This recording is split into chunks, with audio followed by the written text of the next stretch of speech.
Good morning, everyone. I'd like to welcome you back to the Mental Health Detox. If you tuned in because you want to know more about how you can help someone who may be struggling with suicidal thoughts, you clicked on the right video. So stay tuned, and I'll see y'all in a bit.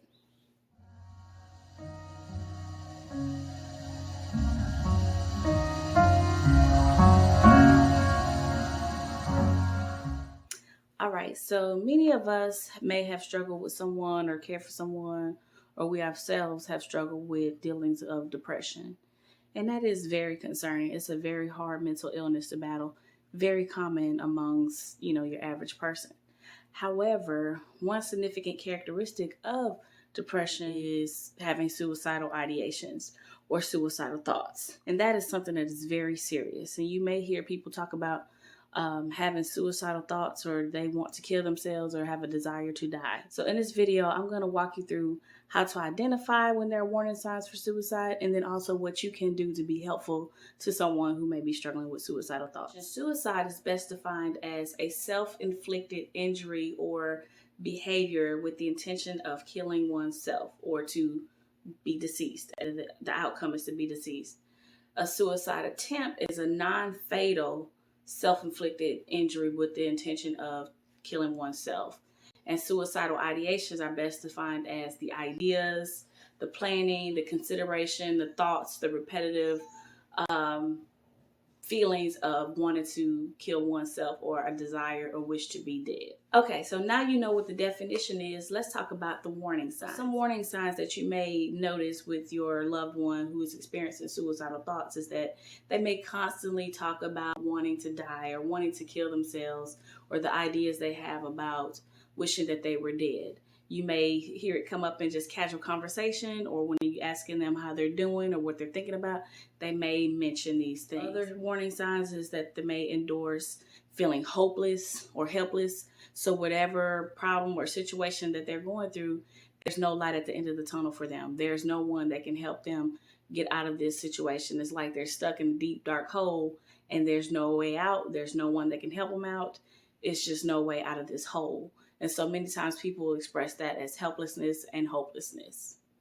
Another tip is that you may notice that if this person does drink alcohol or do drugs, that you may notice that there's an increased usage of alcohol and drugs. You may notice with this increased usage that they may have mood swings. So not only am I dealing with this depression piece and sadness and things on this end, they may tend to swing to the opposite side and get very hostile, very violent, very aggressive, very impulsive, just not caring about life, not caring about safety, things like that. So that would be some significant warning signs that, this person may be trying to have a suicide attempt. So as some significant warning signs, you may notice that this person who was once depressed, down in the dumps, feeling sad, maybe isolated, just not communicating and being themselves anymore, has a 360 shift, and now they are this happy, peaceful person. They may start making arrangements, getting wills together, just kind of making final arrangements as if, I'm here today, but I may be gone tomorrow. A lot of times a red flag with this type of behaviors is they start to give away their most valuable possessions. So if I'm giving away expensive jewelry or things that have significant sentimental value to me that I want to pass on to someone else, that is often an indicator that, hey, this person may be getting ready to commit a suicide attempt. Another sign that someone may be struggling with suicidal thoughts is if they talk about an unbearable emotional pain. And when I say emotional pain, it's like a pain, any type of root in physical pain. There's no medical cause for this pain. It's just pain that comes along with feeling sad, feeling depressed, having anxiety, things like that. It's just, you hurt. It's like your heart hurts.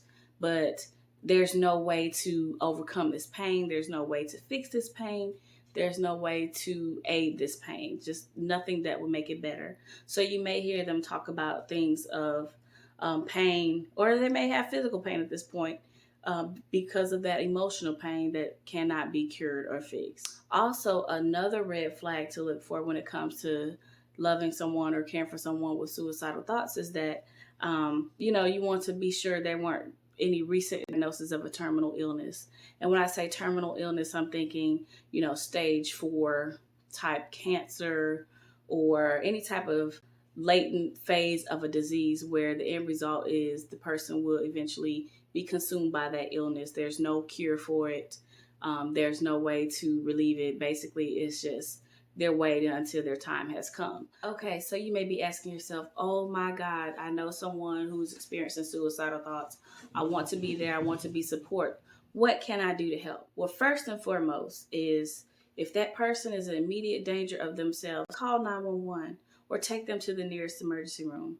And when I say that, that's meaning this is dire emergency or this person may have just made an attempt to kill themselves. Because at the emergency room, of course, they're going to get that medical treatment that they need if they did, in fact, try to make an attempt. And then also they can be sent there to be evaluated, see a psychiatrist or see somebody that's a specialist in crisis prevention that can go ahead and get them started with treatment, give them resources on how to overcome this depression or dealing with suicidal thoughts. Step number 2 is to call the National Suicide Prevention Hotline. The numbers listed down below, they are open 24/7, 365. So they're open on Christmas, they're open on New Year's, they're open on Halloween. Every day of the year, they are open. There is somebody there. The crisis hotline consists of counselors, people who are trained therapists, crisis prevention people. They are trained to help you and talk you through and talk you off the ledge. So definitely do take advantage of this. The good thing about the crisis hotline is that there's no certain age range in which you can use the line. So it is available if you know of a, child or teenager or someone young who may be experiencing this, someone who's elderly. They got a special task force on the crisis hotline that deals specifically with veterans. So again, do take advantage of that. Also, not only if you don't want to call and speak to someone, you can text that line as well. Again, the numbers mentioned below, definitely do take advantage of that because that is another resource that's available to you and anybody 24/7, 365. Okay, so step number 3 on how you can be helpful is to have that conversation.